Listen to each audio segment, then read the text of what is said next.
बोलिए दशा माता की जय। आइए सुनते हैं दशा माता के पौराणिक व्रत कथा। दशा माता व्रत की पौराणिक कथा के अनुसार प्राचीन समय में राजा नल और दमयंती रानी सुखपूर्वक राज्य किया करते थे। उसके 2 पुत्र थे। उनके राज्य में प्रजा सुखी और संपन्न थी। एक दिन की बात है कि उस दिन होली दशा थी। एक ब्राह्मणी राजमहल में आई और रानी से कहा, दशा का डोरा ले लो। बीच में दासी बोली, हाँ रानी साहिब, आज के दिन सभी सुहागने महिलाएं दशा माता की पूजन व्रत करती हैं और दशा का डोरे की पूजा करके गले में बांधती हैं, जिससे अपने घर में सुख समृद्धि आती है। अतः रानी ने ब्राह्मणी से डोरा ले लिया और विधि अनुसार पूजन करके गले में बांध दिया। कुछ दिन के बाद राजा नल ने दमयंती के गले में बंधे डोरे को देखा। राजा ने पूछा, इतने सोने के गहने पहनने के बाद भी आपने यह डोरा क्यों पहना है? रानी कुछ कहती उसके पहले राजा ने डोरे को तोड़कर जमीन पर फेंक दिया। रानी ने उस डोरे को जमीन से उठाया और उसका अपमान करने की इच्छा नहीं थी और उसे दशा माता का नाम लेकर एक साइड रख दिया। जब रात्रि में राजा सो रहे थे, तब दशा माता स्वप्न में बुढ़िया के रूप में आई और कहने लगी कि हे राजा, तेरी अच्छी दशा जा रही है और बुरी दशा आ रही है। तूने मेरा अपमान करके अच्छा नहीं किया। ऐसा कहकर बुढ़िया दशा माता अंतर्धान हो गई। जब जैसे तैसे दिन बीतते गए, वैसे वैसे ही कुछ ही दिनों में राजा के ठाट बाट, हाथी घोड़े, लश्कर, धन धान्य, सुख संपत्ति सब कुछ नष्ट होने लगा। अब तो भूखे मरने का समय भी आ गया। एक दिन राजा ने दमयंती से कहा, तुम अपने दोनों बच्चों को लेकर अपने मायके चली जाओ। रानी ने कहा, मैं आपको छोड़कर कहीं नहीं जाऊंगी। जिस प्रकार आप रहेंगे उसी प्रकार मैं आपके साथ ही रहूंगी। तब राजा ने कहा, अपने देश को छोड़कर दूसरे देश में चले, वहां जो भी काम मिल जाएगा वहीं काम कर लेंगे। इसी प्रकार नल दमयंती अपने देश को छोड़कर चले गए। चलते चलते रास्ते में भील राज्य का महल दिखाई दिया। वहां राजा ने अपने दोनों बच्चों को अनमनता के तौर पर छोड़ दिया। आगे चले तो रास्ते में राजा के मित्र का गांव आया। राजा ने रानी से कहा, चलो हमारे मित्र के घर चले। मित्र के घर पहुंचने पर उनका खूब आदर सत्कार हुआ और पकवान बनाकर भोजन कराया। मित्र ने अपने शयन कक्ष में सुलाया।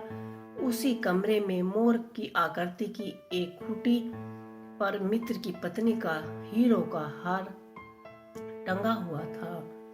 मध्य रात्रि में रानी की नींद खुली तो उन्होंने देखा कि वह बेजान खूंटी हार को निकल रही है। यह देखकर रानी ने तुरंत ही राजा को जगाया और दिखाया और दोनों ने विचार किया कि सुबह होने पर मित्र के पूछने पर हम क्या जवाब देंगे, अतः यहाँ से इसी समय चलना चाहिए। राजा रानी दोनों रात्रि को ही वहां से चले जाते हैं। सुबह होने पर मित्र की पत्नी ने खूंटी पर अपना हार दिखाई न देने पर हार वहां नहीं था। तब उसने अपने पति से कहा, तुम्हारे मित्र कैसे हैं जो मेरा हार चुराकर रात्रि में ही भाग गए? मित्र ने अपनी पत्नी को समझाया और मेरा मित्र कदापि ऐसा नहीं कर सकता, धीरज रखो, कृपया उसे चोर तो मत कहो। अगले दिन आगे चलने पर राजा नल की बहन का गांव आया। राजा ने बहन के घर खबर पहुंचाई कि तुम्हारे भाई भौजाई आए हैं। खबर देने वाले से बहन ने पूछा, उनके कैसे हाल चाल हैं? वह बोले, दोनों अकेले हैं, पैदल ही आए हैं तथा वे दुखी हाल में हैं। इतनी बात सुनकर बहन ने थाली में कांदा रोटी रखकर भाई भाभी के लिए भिजवा दिया। राजा ने तो अपने हिस्से का खा लिया, परंतु रानी ने उसे जमीन में ही गाड़ दिया। चलते चलते एक नदी मिली। राजा ने नदी में से मछली निकालकर रानी को कहा कि तुम इन मछलियों को भूजो, मैं गांव में से परोसा लेकर आता हूँ। गांव का नगर सेठ सभी लोगों को भोजन करा रहा है। राजा गांव में चले गए और परोसा लेकर वहां से चला तो रास्ते में एक चील ने झपट्टा मारा और सारा भोजन नीचे गिर गया। राजा ने सोचा कि रानी विचार करेगी कि राजा तो भोजन करके आए होंगे और मेरे लिए कुछ भी नहीं लाए। उधर रानी मछली भूनने लगी तो दुर्भाग्य से सभी मछलियां जीवित होकर नदी में चली गई। रानी उदास होकर सोचने लगी कि राजा पूछेंगे और सोचेंगे कि मैंने तो सारी मछली खुद ही खा ली। जब राजा आए तो मन ही मन समझाने लगी और वहां से भी आगे चले गए। चलते चलते रानी के मायके का गांव आया। राजा ने कहा, तुम अपने मायके चली जाओ, वहां दासी का कोई काम कर लेना। मैं इसी गांव में कहीं नौकरी कर लूंगा। इसी प्रकार रानी महल में दासी का काम करने लगी। राजा तेली के गहने में काम करने लगा। दोनों को काम करते बहुत दिन हो गए। जब होली दशा का दिन आया तब सभी रानियां ने सिर धोकर स्नान किया। दासी ने भी स्नान किया और दासी ने रानियों का सिर गूथा तो राजमाता ने कहा कि मैं भी तेरा सिर गूंथ देती हूँ।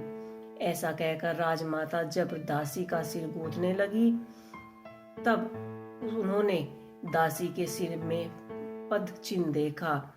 यह देखकर राजमाता की आंखें भर आई और उनकी आंखों से आंसू की बूंद गिरी। आंसू जब दासी की पीठ पर गिरे तो दासी ने पूछा, आप क्यों रो रही हो? राजमाता ने कहा, तेरे जैसी ही मेरी एक बेटी है जिसके सिर पर यह पद चिन्ह है। तेरे सिर पर भी ये चिन्ह है। यह देखकर मुझे उसकी याद आ गई। तब दासी ने कहा, मैं ही आपकी बेटी हूँ। दशा माता के कोप से मेरी बुरी दिन चल रहे हैं, इसलिए यहाँ चली आई हूँ। माता ने कहा कि बेटी, तूने यह बात हमसे क्यों छिपाई?